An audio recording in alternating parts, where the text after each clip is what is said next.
Vous êtes-vous déjà demandé pourquoi certaines personnes semblent prisonnières d'un cycle financier sans fin, toujours à compter chaque centime, souvent incapables de payer leurs dépenses mensuelles de base, incapables d'offrir une vie confortable à leur famille? Et je sais combien c'est frustrant. Êtes-vous dans cette situation? Est-ce un simple hasard? Ou y a-t-il quelque chose de plus profond, de spirituel, qui vous maintient dans cette situation de précarité? Aujourd'hui, je vais vous révéler 3 chaînes invisibles qui retiennent des millions de chrétiens dans la pauvreté, et comment vous pouvez vous en libérer dès maintenant grâce à la vérité des Écritures. Des millions de chrétiens à travers le monde vivent cette même réalité, et beaucoup commencent à se demander si Dieu se soucie vraiment de leurs besoins. Mais je dois vous dire quelque chose d'important. Le problème ne vient pas de Dieu, et encore moins d'un manque de promesses à votre égard. Le problème réside dans des chaînes spirituelles invisibles qui entravent votre vie et vous empêchent de voir se manifester la prospérité qui vous est déjà promise. Ces chaînes ne sont pas physiques, elles sont invisibles à l'œil nu. Pourtant, elles sont bien réelles, puissantes et agissent silencieusement, vous maintenant prisonnier de schémas de pénurie, d'endettement et de frustration financière. Le pire, c'est que beaucoup ignorent même être enchaînés. Ils pensent que la situation est normale, qu'il en a toujours été ainsi et qu'il en sera toujours ainsi. Mais Dieu ne vous a pas créé pour vivre dans la limitation. La Bible l'affirme clairement dans la 3e lettre de Jean, verset 2. Dieu désire que vous prospériez dans tous les domaines, tout comme votre âme prospère. Si vous ne prospérez pas, c'est que quelque chose bloque ce flux divin. Aujourd'hui, je vais vous révéler précisément quels sont ces 3 courants néfastes et, plus important encore, comment les briser une fois pour toutes. Écoutez attentivement chaque mot que je vais vous dire, car ce message pourrait bien être le tournant que vous attendiez. Nombreux sont ceux qui, comme vous, étaient prisonniers de chaînes similaires, ont désormais atteint la liberté financière et vivent une vie totalement différente. Tout a commencé lorsqu'ils ont identifié et brisé ces entraves spirituelles. Vous êtes sur le point de recevoir une révélation puissante qui dévoilera ce qui vous a maintenu prisonnier du manque. Ne partez pas avant d'avoir tout entendu, car chaque mot a été soigneusement choisi pour briser les chaînes qui entravent votre prospérité. Préparez votre cœur, car la liberté financière que vous recherchez si ardemment est plus proche que vous ne l'imaginez. Avant de poursuivre, j'ai besoin que vous fassiez quelque chose d'important. Si vous vous sentez piégé financièrement, si quelque chose d'invisible bloque votre prospérité, déclarez maintenant dans les commentaires « Je brise ces chaînes au nom de Jésus ». Cette déclaration n'est pas un simple commentaire, c'est un acte de foi qui active la puissance de Dieu dans votre vie. Permettez-moi maintenant de vous montrer précisément ce que sont ces 3 courants et comment ils agissent contre vous en ce moment. Le premier piège qui vous maintient dans la pauvreté est une mentalité de pénurie, et c'est peut-être le plus dangereux de tous, car il ne s'attaque pas directement à votre portefeuille, il s'attaque à votre esprit, à votre perception de la providence divine et des opportunités qui vous entourent. La mentalité de pénurie fonctionne ainsi. Vous regardez votre vie et ne voyez que des limitations. Vous voyez ce qui manque, jamais ce qui est disponible. Vous croyez que vous n'en aurez jamais assez, que les opportunités sont réservées aux autres, jamais à vous.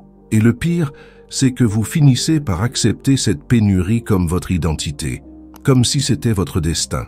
Cet état d'esprit s'est forgé au fil des ans à travers les paroles négatives que vous avez entendues, les expériences de manque que vous avez vécues, et surtout l'absence d'une juste compréhension de votre identité en Christ et de ce que Dieu vous a déjà offert. La Bible nous enseigne, dans l'Épître aux Philippiens, chapitre 4, verset 19, que Dieu pourvoira à tous nos besoins selon sa richesse et sa gloire. Mais si vous nourrissez un état d'esprit de pénurie, cette vérité ne deviendra jamais une réalité dans votre vie, car vous ne pourrez pas y croire.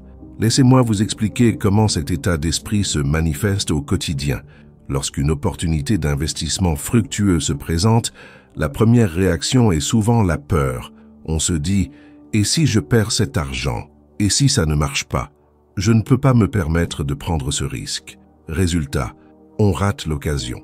Pendant ce temps, une personne animée d'un état d'esprit d'abondance perçoit la même situation d'une manière totalement différente et passe à l'action. Quand vous recevez une somme d'argent inattendue, au lieu de remercier Dieu et de la gérer avec sagesse, vous vous inquiétez immédiatement en pensant « ça ne durera pas, ça va vite disparaître, je ferai mieux d'économiser car je sais que d'autres dépenses vont arriver. » Et vous savez ce qui arrive? Exactement ce que vous craignez, car votre état d'esprit est programmé pour la rareté et vous attirez ce que vous croyez. Une mentalité de pénurie vous pousse aussi à comparer votre vie à celle des autres de manière destructrice. Vous voyez quelqu'un prospérer et au lieu d'être inspiré, vous vous sentez diminué. Vous pensez « Pourquoi cela fonctionne-t-il pour lui et pas pour moi? Dieu l'aime-t-il plus que moi ?» Et cette comparaison engendre de l'amertume, de l'envie et vous éloigne encore davantage des bénédictions. Mais que dit réellement la Bible à ce sujet? Dans les Proverbes, chapitre 23, verset 7, il est écrit « Tel est son cœur, telles sont ses pensées ». Cela signifie que votre façon de vous percevoir, de percevoir Dieu et vos finances, détermine votre réalité. Si vous avez des pensées limitées, vous vivrez modestement. Si vous pensez en termes de pénurie, vous vivrez dans la pénurie. Jésus nous enseigne dans Marc, chapitre 11, verset 24, « C'est pourquoi je vous dis, tout ce que vous demanderez en priant, croyez que vous l'avez reçu, et cela vous sera accordé. » Remarquez-vous l'ordre. D'abord on croit, ensuite on reçoit. Mais la mentalité de pénurie inverse cet ordre. On veut voir avant de croire et c'est pourquoi on ne reçoit jamais. Billy Graham, l'un des plus grands prédicateurs que le monde ait connu, disait que le plus grand combat pour un chrétien n'est pas contre les circonstances extérieures, mais contre les pensées intérieures qui contredisent la parole de Dieu. Il enseignait que lorsqu'on laisse le doute, la peur et l'incrédulité dominer notre esprit, on donne carte blanche à l'ennemi pour agir dans notre vie.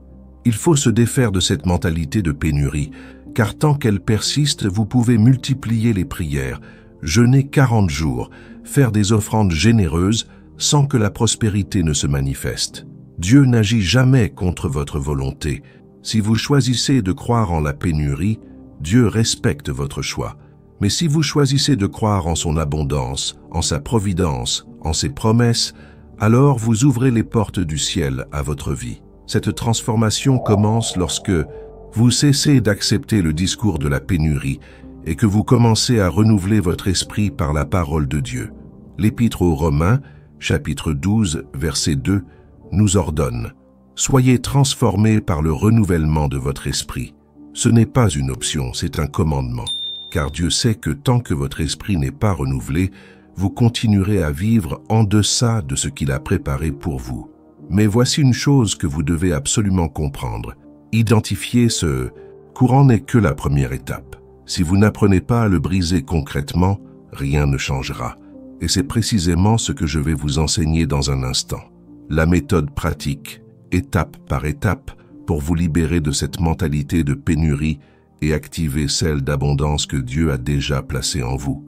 Ne partez pas, car ce qui suit pourrait bien être la clé que vous cherchiez.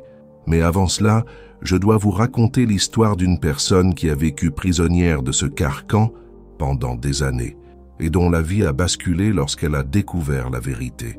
Ce récit vous montrera que, peu importe la durée de votre vie dans le dénuement, la libération est possible et elle peut commencer dès aujourd'hui. J'ai une histoire à vous raconter et c'est peut-être exactement ce dont vous avez besoin en ce moment.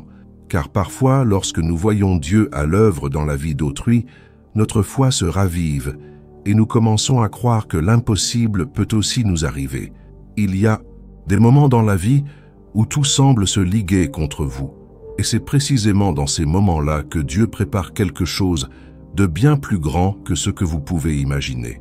C'est ce qui est arrivé à Isabelle, une femme de 52 ans qui vivait à Brazzaville, au Congo. Isabelle était chrétienne depuis plus de 20 ans, toujours fidèle à ses obligations religieuses, participant activement à la vie de son Église et priant quotidiennement. Pourtant, sa situation financière était un cercle vicieux d'endettement et de frustration. Elle travaillait comme institutrice dans une école publique et son salaire couvrait à peine ses dépenses essentielles. Chaque mois était un combat sans fin, emprunter d'une source pour rembourser une autre, et le sentiment d'étouffement ne faisait que s'intensifier. Ce qui blessait le plus Isabelle, ce n'était pas le manque d'argent en soi, mais le sentiment d'abandon spirituel. Elle se demandait sans cesse « Dieu, où es-tu? Pourquoi? Les promesses que j'entends à l'église ne se réalisent-elles pas dans ma vie ?» Elle voyait d'autres personnes connaître des miracles financiers, des promotions et des entreprises florissantes, mais lorsqu'elle regardait sa propre réalité, rien n'avait changé. Un soir, épuisée et brisée, Isabelle tomba à genoux dans sa chambre et se confia à Dieu avec une sincérité bouleversante. Elle dit « Seigneur, je ne peux plus vivre ainsi. S'il y a en moi quelque chose qui entrave ta bénédiction, révèle-le-moi. Je veux changer, mais je ne sais pas comment. » Et c'est dans cette prière désespérée que quelque chose commença à se produire dans le monde spirituel. Les jours suivants, Isabelle commença à ressentir une profonde angoisse. Elle se rendit compte que chaque fois que quelqu'un parlait de prospérité, une voix intérieure lui murmurait « Ce n'est pas pour toi. Tu ne le mérites pas. Tu n'en es pas capable. » Elle commença à remarquer qu'elle rejetait les opportunités avant même de les saisir, car au fond d'elle, elle était certaine d'échouer. C'est alors qu'elle entendit un sermon sur les Proverbes, chapitre 23, verset 7. « Tel est l'homme dans son cœur, tels sont ses actes. » Et une révélation se produisit en elle. Elle comprit que depuis son enfance, on lui avait appris à voir petit, à accepter la pauvreté comme son destin, à ne pas rêver grand car les gens comme nous n'y arrivent pas. Isabelle prit une décision radicale.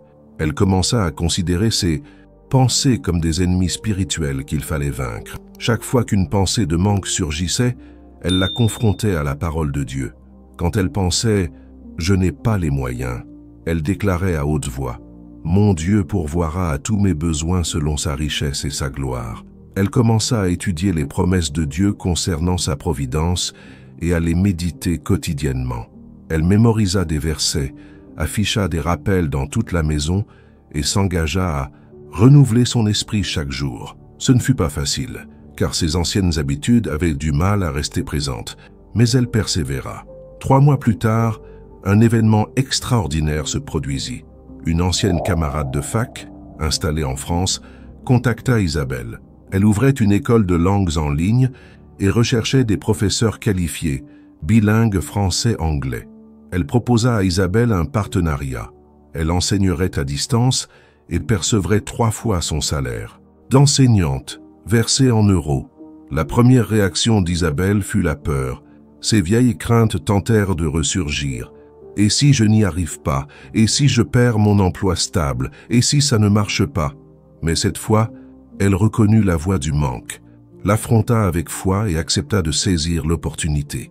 Aujourd'hui, 2 ans plus tard, Isabelle a non seulement triplé ses revenus, mais elle a aussi lancé sa propre plateforme d'enseignement, remboursé toutes ses dettes, acheté un appartement et aide d'autres femmes de son église à se libérer d'une mentalité de manque. Elle dit souvent « Dieu était toujours prêt à me bénir, mais j'étais prisonnière de mes propres pensées. Quand j'ai brisé ses chaînes, sa générosité s'est manifestée. Peut-être vivez-vous aujourd'hui ce qu'Isabelle a vécu pendant des années. Peut-être avez-vous déjà renoncé à rêver, à croire, à espérer un avenir meilleur. Mais je veux que vous compreniez, le même Dieu qui a transformé sa vie veut transformer la vôtre. La différence réside dans la décision de briser ces chaînes. À ce propos, laissez-moi vous présenter un outil qui peut accélérer considérablement cette transformation dans votre vie. Nombreux sont ceux qui se retrouvent bloqués car ils ne savent pas comment appliquer concrètement ces principes au quotidien. C'est pourquoi j'ai préparé une ressource précieuse intitulée « Transformez votre état d'esprit et multipliez rapidement vos finances ». Il ne s'agit pas d'un simple ouvrage. C'est un guide stratégique et spirituel qui vous montrera précisément comment identifier les schémas mentaux qui sabotent votre prospérité, comment renouveler votre esprit grâce aux Écritures et comment appliquer des principes de gestion financière concrets pour faire fructifier vos biens actuels. Vous y apprendrez comment vous libérer du cycle de l'endettement, reconnaître les opportunités que Dieu place sur votre chemin et aligner votre vie financière sur le dessein divin. Si vous vous sentez financièrement bloqué et avez besoin d'une stratégie claire pour vous en sortir, cliquez sur le premier commentaire épinglé sous cette vidéo et téléchargez-la immédiatement. La décision vous appartient. Restez où vous êtes ou faire le premier pas vers une véritable transformation. Pour revenir à ce dont nous parlions, maintenant que vous connaissez la première chaîne et que vous avez vu comment la briser, je dois vous révéler la seconde chaîne du mal. Celle-ci peut être encore plus insidieuse et dangereuse, car de nombreux chrétiens y vivent sans même s'en rendre compte.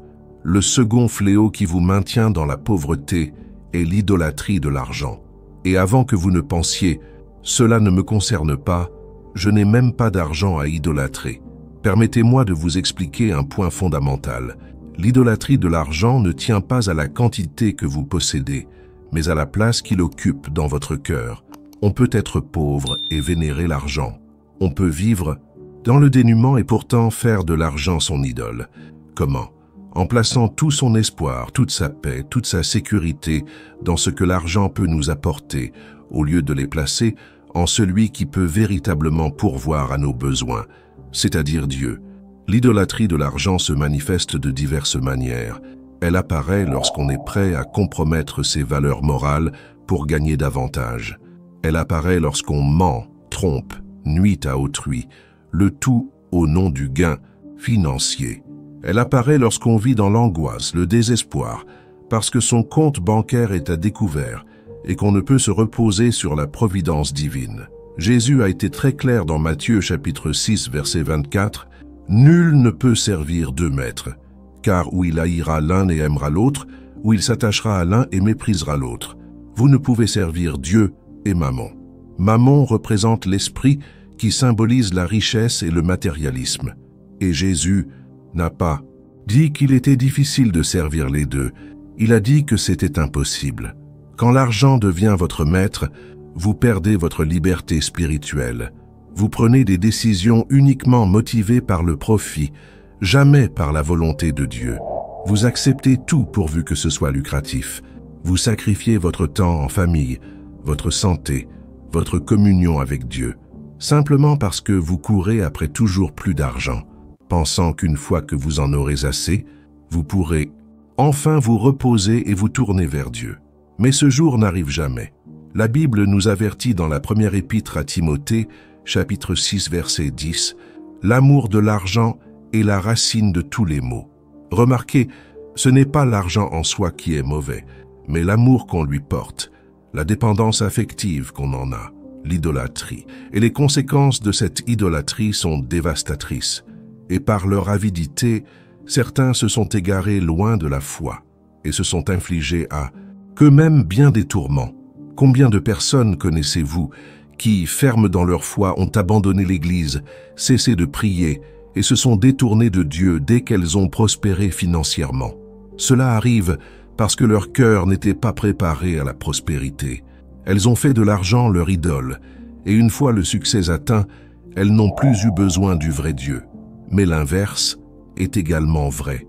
Combien de personnes vivent dans la pauvreté, amères et en colère contre Dieu, parce qu'elles estiment qu'il est injuste de ne pas leur donner plus d'argent? Elles n'aiment pas Dieu, elles aiment ce que l'argent peut leur apporter, et lorsqu'elles n'obtiennent pas ce qu'elles désirent, elles blâment Dieu. Billy Graham enseignait que la véritable épreuve du cœur d'une personne ne se révèle pas dans le manque de ressources, mais dans l'abondance. Il affirmait qu'il est plus difficile de conserver un cœur pur dans la richesse que dans la pauvreté, car la richesse a le pouvoir de séduire et de tromper, nous faisant croire à l'autosuffisance et à l'absence de besoin de Dieu. L'idolâtrie de l'argent empêche aussi la générosité. Quand on vénère l'argent, on ne peut donner, car chaque centime qui quitte nos mains est perçu comme une perte irréparable. On vit à compter, à calculer, à s'accrocher, à accumuler, car dans notre esprit déformé, l'argent est notre sécurité, et non Dieu. Et connaissez-vous la grande ironie? Plus vous idolâtrez l'argent, plus il vous échappe. car Dieu ne permettra pas qu'une idole occupe le trône qui lui appartient exclusivement. Dans Agé, chapitre 1, verset 6, Dieu parle d'un peuple qui travaille sans relâche, mais dont l'argent semble disparaître. Vous avez semé beaucoup et peu récolté. Vous mangez et vous n'êtes pas rassasiés. Vous buvez et vous n'êtes pas désaltérés. Vous vous habillez et personne n'a chaud. Et celui qui gagne un salaire le met dans un sac percé. Pourquoi cela se produisait-il? Parce qu'ils avaient de mauvaises priorités. Ils couraient après leur propre richesse et négligeaient la maison de Dieu. Et quand on place l'argent au-dessus de Dieu, il permet qu'on éprouve la frustration de ne jamais en avoir assez, afin qu'on le remette au premier plan. La libération de ce cycle survient lorsque vous décidez radicalement de remettre Dieu au centre de votre vie. Lorsque vous déclarez « Seigneur, je ne vivrai plus pour accumuler des richesses, je vivrai pour accomplir ta volonté. Et si, ce faisant, tu me combles de richesses, je t'en serai reconnaissant et les utiliserai avec sagesse. Mais tu seras toujours mon plus grand trésor. » Matthieu, chapitre 6, verset 21 dit « Car là où est ton trésor, là aussi sera ton cœur. Si votre trésor est l'argent, votre cœur y est attaché. Mais si votre trésor est Dieu, votre cœur est libre, et paradoxalement, les bénédictions financières affluent, car Dieu fait confiance à celui qui ne s'égarera pas lorsqu'il prospère. Si vous reconnaissez avoir à un moment donné placé l'argent avant Dieu et que vous souhaitez rompre ce cercle vicieux, déclarez dans les commentaires « Dieu est mon plus grand trésor ». Cette déclaration est un acte d'abandon, et Dieu honore les cœurs qui se tournent entièrement vers lui. Nous en arrivons maintenant au troisième courant du mal, celui qui clôt le cycle de l'emprisonnement financier dans la vie de nombreux chrétiens, la désobéissance aux principes bibliques de la gestion des biens. Je dois être franc avec vous, car cette vérité peut être difficile à entendre, mais il est nécessaire de la dire. La notion biblique de gestion des biens repose sur le principe que tout ce que vous possédez ne vous appartient pas, mais appartient à Dieu. Vous n'êtes qu'un intendant, un gestionnaire de ce qu'il vous a confié, et comme tout intendant, vous devrez rendre compte de l'utilisation des ressources reçues. Beaucoup de gens vivent dans la pauvreté, non pas parce que Dieu ne veut pas les bénir, mais parce qu'ils sont irresponsables avec ce qu'ils possèdent déjà. Ils dépensent sans réfléchir, achètent impulsivement, sont incapables d'épargner et vivent endettés, car ils veulent maintenir un niveau de vie qu'ils ne peuvent pas se permettre. Et puis ils prient pour avoir plus d'argent, mais Dieu les regarde et dit « Comment puis-je vous donner plus si vous ne savez pas gérer le peu que vous avez déjà ?» Jésus raconta une parabole marquante à ce sujet dans l'Évangile selon Matthieu, chapitre 25, versets 14 à 30. Un homme partit en voyage et confia des talents à ses serviteurs. 2 d'entre eux les investirent et les firent fructifier, mais le troisième, de peur de le perdre, enterra le sien. À son retour, le maître récompensa ceux qui avaient fait fructifier leurs talents et retira même le peu que possédait le serviteur négligent. La leçon est claire. Dieu attend de vous la fidélité dans les petites choses avant de vous confier de grandes responsabilités. Si vous ne pouvez gérer 100 choses, comment gérerez-vous 1000? Si vous n'êtes pas fidèle avec 200, comment Dieu vous en confiera-t-il 2000?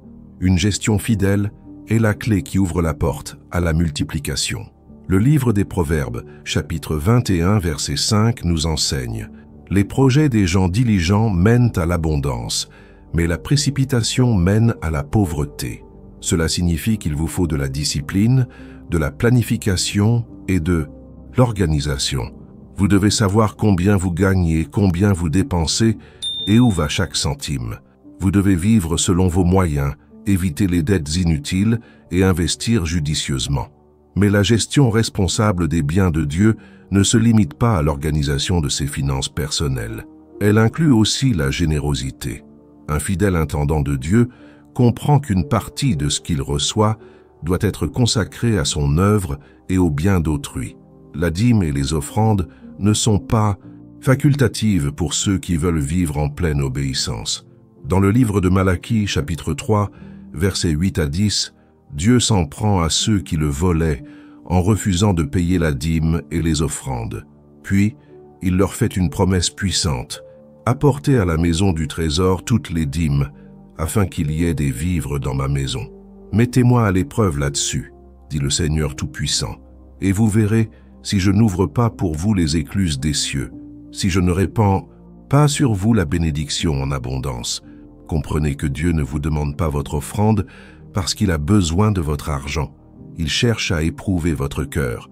Il veut savoir si vous lui faites plus confiance qu'à l'argent.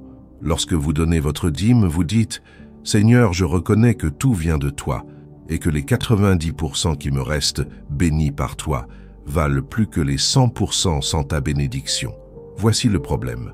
Beaucoup de chrétiens renoncent à donner la dîme par peur de manquer d'argent. Ils consultent leurs comptes, font leurs calculs et concluent qu'ils ne peuvent pas donner la dîme car il ne restera rien. Mais c'est un manque de foi. C'est dire à Dieu « Je ne crois pas que tu puisses me soutenir avec moins ». Et en agissant ainsi, on se ferme les portes du ciel. Billy Graham a témoigné que dès son plus jeune âge, il avait pris la décision de ne jamais, en aucune circonstance, cesser de donner la dîme, aussi difficile que fût la situation. Et il a vu Dieu honorer cette fidélité de manière extraordinaire. Il a dit qu'il est impossible d'être généreux envers Dieu sans que Dieu ne le soit pas envers nous. Une gestion fidèle implique aussi un travail honnête et assidu. Le livre des Proverbes, chapitre 10, verset 4 dit « Celui qui travaille sans conviction s'appauvrit, mais celui qui travaille avec diligence s'enrichit. » Vous ne pouvez pas rester chez vous à attendre que Dieu vous bénisse. Vous devez faire votre part, travailler avec excellence, saisir les opportunités, développer vos compétences et avoir confiance que Dieu bénira votre travail. Certaines personnes prient pour trouver un emploi, mais une fois embauchées, elles travaillent de manière désordonnée, se plaignent sans cesse et s'absentent sans raison. Et puis elles s'étonnent d'être licenciées. Ce n'est pas une gestion fidèle. Si Dieu vous a confié un emploi, soyez le meilleur employé que cette entreprise ait jamais connu. Travaillez comme si vous travailliez pour le Seigneur lui-même, car c'est bien de cela qu'il s'agit. L'Épître aux Colossiens, chapitre 3, verset 23, nous enseigne « Tout ce que vous faites, faites-le de tout votre cœur, comme pour le Seigneur et non pour des hommes. » C'est l'état d'esprit d'un intendant fidèle. Il sait que chaque action, chaque décision financière, chaque heure travaillée est observée par Dieu, et il souhaite entendre à la fin « Bien joué, bon et fidèle serviteur ». Lorsque vous rompez cette chaîne de désobéissance à la gestion responsable et que vous commencez à vivre en intendant responsable, digne de confiance et généreux, quelque chose de puissant se produit. Dieu vous confie davantage de ressources car il sait que vous ne les gaspillerez pas, que vous ne les détournerez pas et que vous ne les transformerez pas en idoles. Il existe une clé spirituelle qui relie ces trois courants et pourtant, beaucoup l'ignorent. Lorsque vous comprendrez cette clé, tout s'éclaircira et la libération sera totale. Restez avec moi, car la suite permettra de donner un sens à tout ce que vous avez appris jusqu'à présent. Maintenant que vous avez identifié les trois courants néfastes, la mentalité de pénurie, l'idolâtrie de l'argent et le manque de responsabilité dans la gestion des ressources, il est temps d'apprendre la méthode concrète pour les briser une fois pour toutes, car le savoir sans application ne produit aucune transformation. La première étape est un repentir sincère. Il faut reconnaître devant Dieu avoir vécu enchaîné, parfois par ignorance, parfois par rébellion. La première épître de Jean, chapitre 1, verset 9, nous l'assure. Si nous confessons nos péchés, il est fidèle et juste pour nous les pardonner et nous purifier de toute iniquité.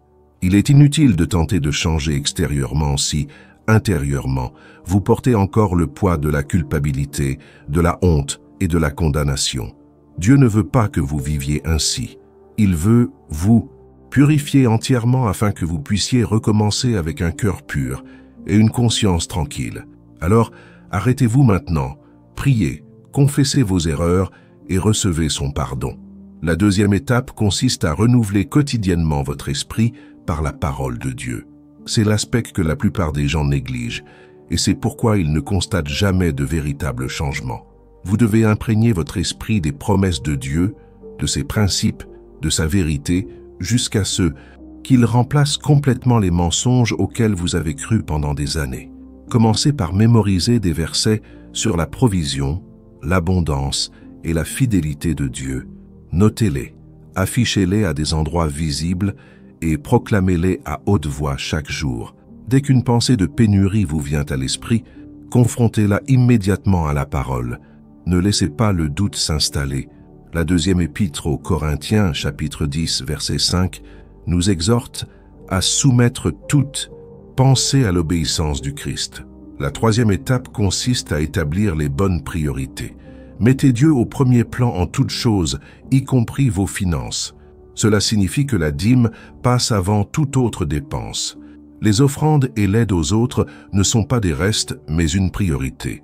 Jésus a dit dans Matthieu, chapitre 6, verset 33, « Cherchez d'abord le royaume de Dieu et sa justice, et tout cela vous sera donné par-dessus. » Voyez-vous la promesse?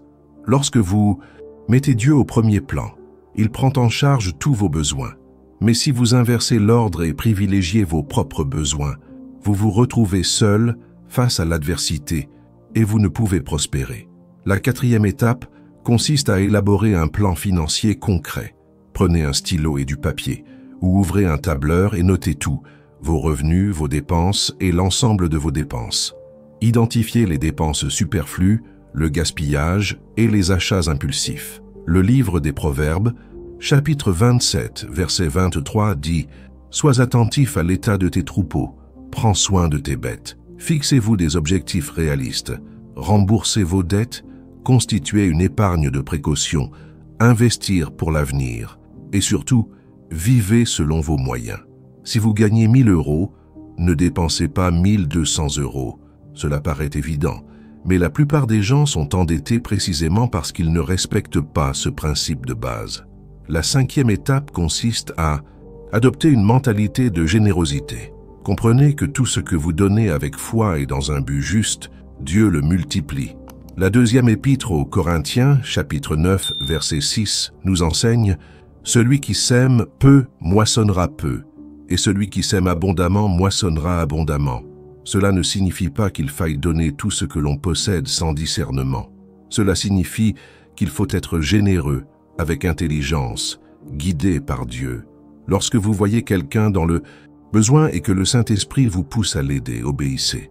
Lorsque Dieu vous indique où semer, faites-le sans hésiter, car chaque graine semée avec obéissance portera ses fruits. La sixième étape consiste à viser l'excellence et à progresser constamment. Ne vous reposez pas sur vos lauriers. Développez de nouvelles compétences, enrichissez vos connaissances et améliorez vos performances.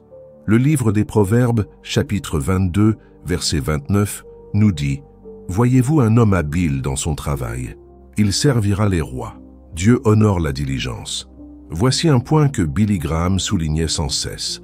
La véritable prospérité ne se mesure pas uniquement à ce que l'on possède, mais aussi à ce que l'on donne et à l'impact que l'on a sur la vie d'autrui.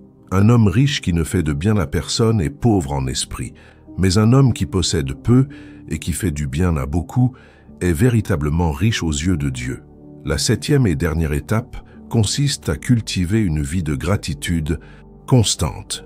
La première épître aux Thessaloniciens, chapitre 5, verset 18, nous exhorte « Rendez grâce en toutes circonstances, car telle est la volonté de Dieu en Jésus-Christ à votre égard. Lorsque vous êtes reconnaissant pour ce que vous avez, Dieu vous accorde davantage. Mais si vous vivez dans la plainte, le murmure et l'insatisfaction, vous bloquez la bénédiction. Commencez par éprouver de la gratitude pour le peu que vous possédez aujourd'hui. Soyez reconnaissant pour votre travail, même s'il n'est pas idéal. Soyez reconnaissant pour la nourriture sur la table, même si elle est simple. Soyez reconnaissant pour votre santé, votre famille, vos petites victoires, et voyez comment Dieu multiplie ce que vous honorez par sa gratitude.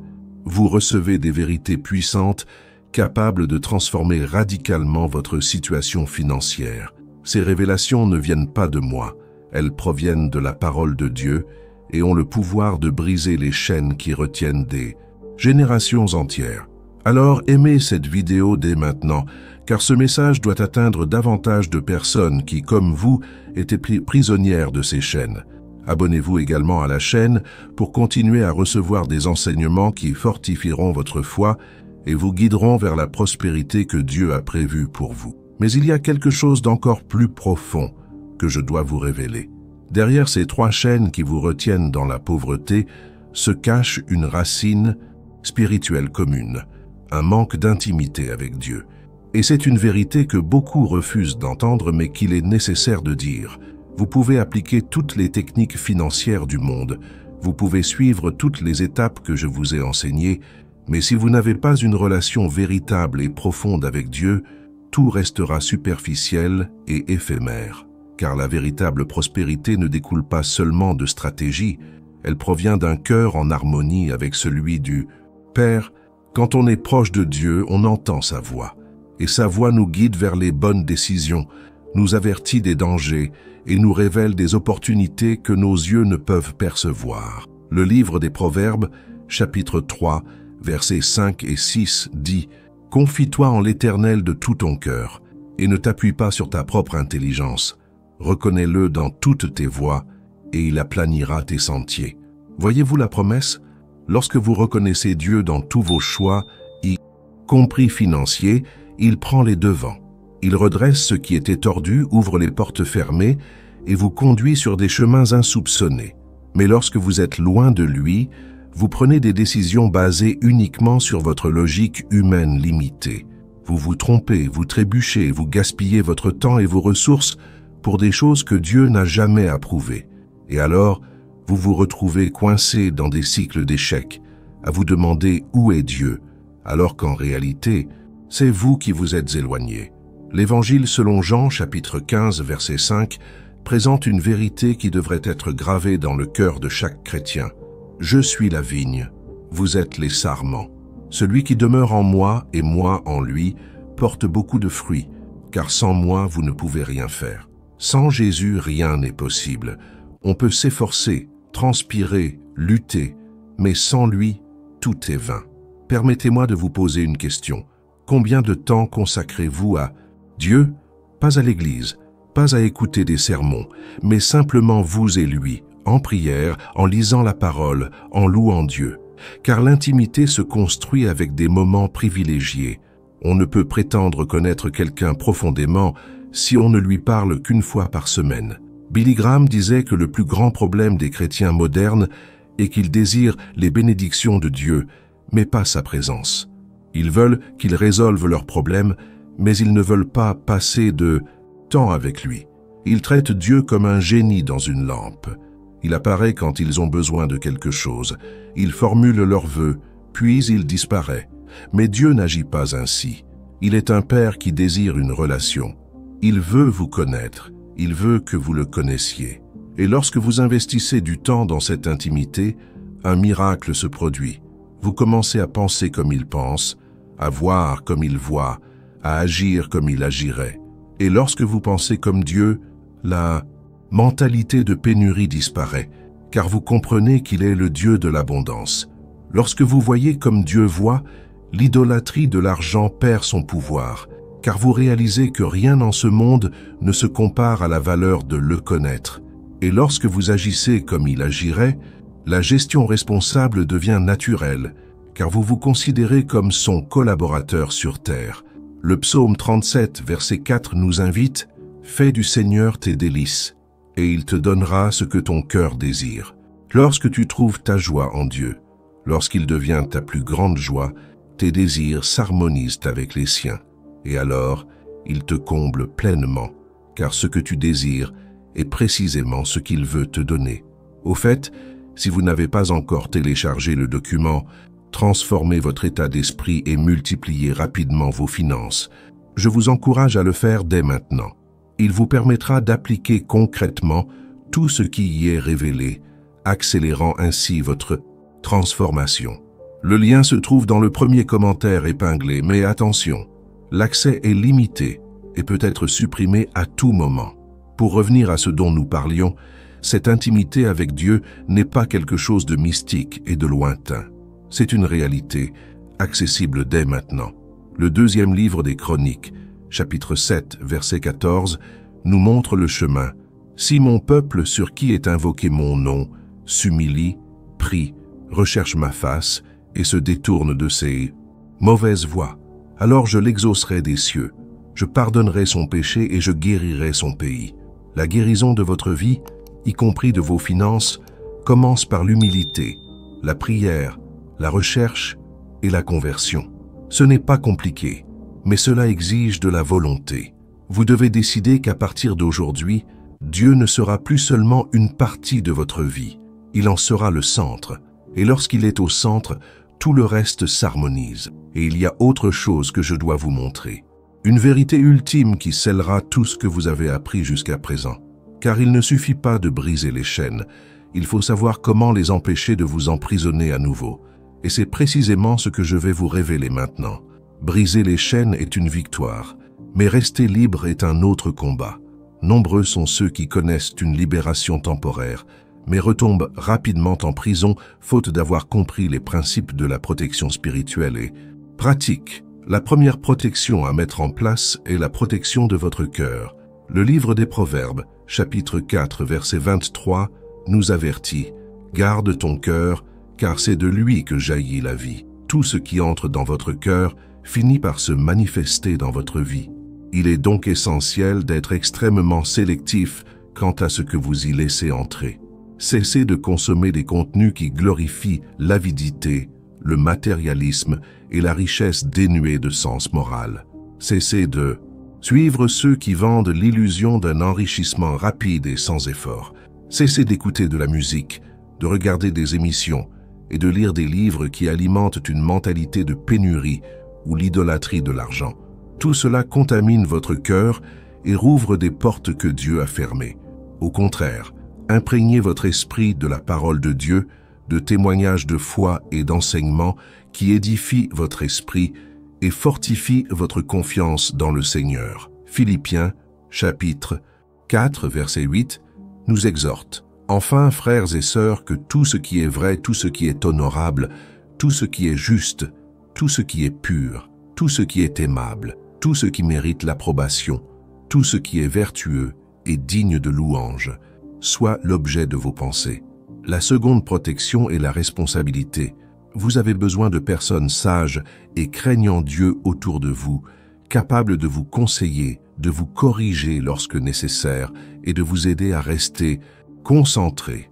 Le livre des Proverbes, chapitre 11, verset 14 dit « Quand il n'y a pas de direction, le peuple tombe, mais dans le grand nombre des conseillers se trouve le salut. » N'essayez pas de cheminer seul. Cherchez un mentor spirituel, quelqu'un qui a déjà traversé les mêmes épreuves que vous et qui peut vous guider avec sagesse. Participez à des groupes d'études bibliques, des petits groupes et des communautés où vous pourrez partager vos difficultés et vos réussites. Le chemin devient plus léger et plus sûr quand on n'est pas seul. La troisième protection est une vigilance constante. L'ennemi ne renonce pas facilement.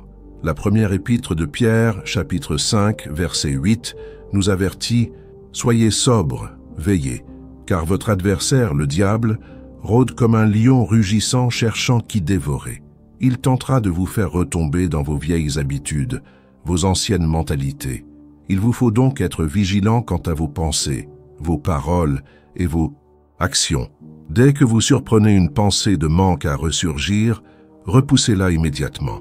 Si vous êtes tenté de nouveau d'idolâtrer l'argent, tournez-vous vers Dieu dans la prière. Si vous constatez une négligence dans votre gestion, corrigez-la sans délai. Ne laissez aucune prise à l'ennemi. La quatrième protection est la gratitude constante. Vivre dans la gratitude, c'est garder un cœur humble et dépendant de Dieu. Le psaume 103, verset 2, nous exhorte « Mon âme, bénis l'Éternel, et n'oublie aucun de ses bienfaits. Souvenez-vous d'où Dieu vous a tiré, de tout ce qu'il a déjà fait pour vous, et soyez lui reconnaissant. » La cinquième protection est la générosité systématique. Continuez d'être généreux même lorsque vous prospérez. En fait, surtout lorsque vous prospérez, car la générosité préserve votre cœur de l'avidité. Les Actes des Apôtres, chapitre 20, verset 35, nous rappellent les paroles de Jésus. « Il y a plus de bonheur à donner qu'à recevoir. » Billy. Graham a vécu ce principe de façon radicale. Bien qu'il fût l'un des évangélistes les plus connus au monde, il conservait un salaire modeste et consacrait la majeure partie de ses revenus à l'œuvre de Dieu et à l'aide aux plus démunis. Il avait compris que la véritable richesse ne réside pas dans ce que l'on accumule, mais dans ce que l'on donne. Et voici la dernière et la plus puissante protection, une vie d'adoration constante. Adorer Dieu, c'est réaffirmer qu'il est le Seigneur de votre vie, qu'il est au-dessus de tout, même de l'argent. L'adoration déjoue toute tentative d'idolâtrie, car elle proclame que rien n'a plus de valeur que lui.